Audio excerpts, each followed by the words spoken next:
नमस्कार। कभी आपके साथ ऐसा हुआ है कि आपको एकदम से कैश चाहिए, आप भागे भागे एटीएम पहुंचते हैं और वहां लिखा मिलता है कैश नहीं है।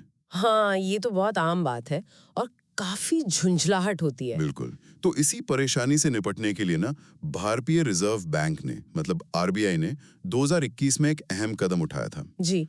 आज हम उसी पे थोड़ी गहराई से बात करेंगे। हमारी चर्चा का बेस है 10 अगस्त 2021 का आरबीआई का सर्कुलर। समझने की कोशिश करेंगे कि आरबीआई ने ये नियम क्यों लगाया और इसके क्या मायने हैं। हाँ, और ये समझना जरूरी है क्योंकि देखिए आरबीआई का काम सिर्फ नोट छापना नहीं है। ये पक्का करना भी उनकी जिम्मेदारी है कि वो पैसा, वो नकदी हाँ। हम लोगों तक आसानी से पहुंचे। सही कहा। और इसमें बैंक शाखाएं और खास तौर पे एटीएम बहुत जरूरी हैं। तो जब एटीएम में कैश नहीं होता तो ये सिर्फ एक असुविधा की बात नहीं रह जाती। ये कहीं ना कहीं बैंकिंग सिस्टम पर भरोसे को भी थोड़ा कमजोर करता है। बिल्कुल। तो आरबीआई ने क्या किया? मतलब खाली एटीएम की शिकायतें तो पहले भी थी, क्या इस बार कुछ ठोस हुआ? हाँ, इस बार आरबीआई ने सिर्फ चिंता नहीं जताई बल्कि बाकायदा एक नियम लागू किया। उन्होंने पहले पूरी स्थिति को देखा, ये समझा कि एटीएम में कैश ना होने से मतलब कैश आउट की वजह से लोगों को कितनी दिक्कत आ रही है। अच्छा। और फिर उन्होंने लागू की एटीएम की गैर पुनर्पूर्ति के लिए दंड योजना। अंग्रेजी में कहें तो scheme of penalty for non replenishment of ATMs. Okay, दंड योजना। जी, और ये 1 अक्टूबर 2021 से लागू भी हो गई। इसका सीधा मकसद था कि भाई बैंकों की जवाबदेही तय हो ताकि वो ये सुनिश्चित करें कि एटीएम में कैश मौजूद रहे। ये दिलचस्प है। तो ये दंड लगता कब है? क्या मतलब जैसे ही एटीएम खाली हुआ बैंक पर जुर्माना लग गया? ये काम कैसे करता है? नहीं, ऐसा नहीं है कि तुरंत लग जाता है। आरबीआई ने एक सीमा तय की है। अच्छा। क्या सीमा है? अगर कोई एटीएम किसी भी वजह से कैश ना होने के कारण एक पूरे महीने में कुल मिलाकर 10 घंटे से ज्यादा बंद रहता है, एक महीने में। हाँ, 10 घंटे या उससे ज्यादा अगर ऐसा होता है तब उस पर जुर्माना लगाया जाएगा। 10 घंटे, ठीक है। तो ये जुर्माना है कितना? क्या ये इतना है कि बैंक इसे सीरियसली लें?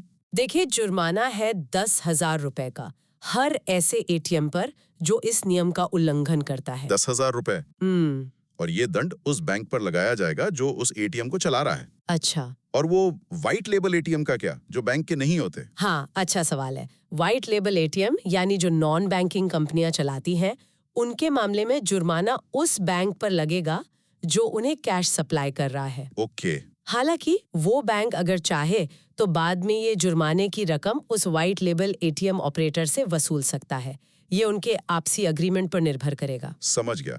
तो 10,000 रुपए प्रति एटीएम सुनने में शायद बहुत ज्यादा ना लगे किसी एक एटीएम के लिए, लेकिन अगर किसी बैंक के कई सारे एटीएम हैं और वो बार बार ये 10 घंटे वाली लिमिट तोड़ रहे हैं, तब तो ये रकम अच्छी खासी बन सकती है। बिल्कुल, ये एक बड़ा इंसेंटिव है बैंकों के लिए कि वो अपने कैश मैनेजमेंट को दुरुस्त रखें। और बात सिर्फ जुर्माने की रकम की नहीं है। और क्या है? आरबीआई इसकी पूरी निगरानी भी कर रहा है। बैंकों को हर महीने सिस्टम से निकली हुई एक ऑटोमेटेड स्टेटमेंट आरबीआई के संबंधित इशू डिपार्टमेंट को भेजनी होती है। अच्छा, ऑटोमेटेड स्टेटमेंट। जी हाँ, इसमें उन सभी एटीएम्स का पूरा ब्यौरा होता है जो महीने के दौरान कैश ना होने की वजह से डाउन रहे और कितनी कितनी देर तक डाउन रहे। तो पूरी ट्रैकिंग हो रही है। हाँ, और व्हाइट लेबल एटीएम के मामले में ये जानकारी उनका कैश सप्लाई करने वाला बैंक देता है और ये सब महीने के खत्म होने के 5 दिनों के अंदर अंदर करना होता है। वाह, मतलब अब पूरी नजर रखी जा रही है। तो अगर हम थोड़ा पीछे हटकर देखें, ये सब क्या दिखाता है? आरबीआई की मंशा क्या लग रही है इससे? देखिए, अगर हम इसे बड़ी तस्वीर में देखें तो ये साफ दिखाता है कि आरबीआई कैश की उपलब्धता को मतलब नकदी तक आम आदमी की पहुंच को आज भी कितनी गंभीरता से लेता है, भले ही हम डिजिटल पेमेंट्स के युग में हैं। हाँ, ये बात तो है। ये आरबीआई की जो मुद्रा प्रबंधन की जिम्मेवारी है उसी का एक हिस्सा है। एक तरह से ये बैंकों पर रेगुलेटरी दबाव है कि भाई अपनी सर्विस बेहतर करो, एटीएम चालू रखो। और अगर मान लीजिए कोई ऐसी वजह है जो बैंक के कंट्रोल में ही नहीं थी, जैसे कहीं लॉकडाउन लग गया। हाँ, उसके लिए अपील का प्रावधान रखा गया है। बैंक अपील कर सकते हैं, लेकिन सिर्फ तभी जब देरी के कारण वाकई उनके नियंत्रण से बाहर थे। जैसे आपने कहा लॉकडाउन, या मान लीजिए कोई हड़ताल हो गई या कोई और प्राकृतिक आपदा, ऐसे वाजिब कारणों पर विचार किया जा सकता है। ठीक है, तो कुल मिला के कहानी ये है कि आरबीआई ने बैंकों को एक तरह से अल्टीमेटम दे दिया है, अपने एटीएम में कैश रखो, उन्हें चालू रखो, नहीं तो जुर्माना भरो। हाँ, कह सकते हैं। तो इसका सीधा मतलब ये हुआ कि बैंकों के पास अब एक मजबूत वित्तीय कारण है, एक फाइनेंशियल इंसेंटिव है कि वो अपने एटीएम नेटवर्क के कैश मैनेजमेंट को और ज्यादा एफिशिएंट बनाएं। हाँ, बिल्कुल सही। लेकिन यहाँ एक और पहलू भी है जिस पर सोचना चाहिए। क्या? ये जो दंड योजना है, ये बैंकों के लिए, खासकर उन बैंकों के लिए जिनकी पहुंच दूर दराज के इलाकों में ज्यादा है, उनके एटीएम नेटवर्क चलाने की लागत और लॉजिस्टिक्स को कैसे प्रभावित कर सकती है। ये तो सोचने वाली बात है। क्योंकि जहां कैश पहुंचाना पहले से ही ज्यादा मुश्किल और महंगा है, क्या वहां बैंक अब एटीएम लगाने या उन्हें लगातार भरा रखने में थोड़ा हिचकेंगे? हाँ, ये एक चिंता हो सकती है। तो एक तरफ तो कैश की उपलब्धता सुनिश्चित करनी है और दूसरी तरफ उसे करने की जो व्यावहारिक लागत है, उसके बीच एक संतुलन साधना होगा।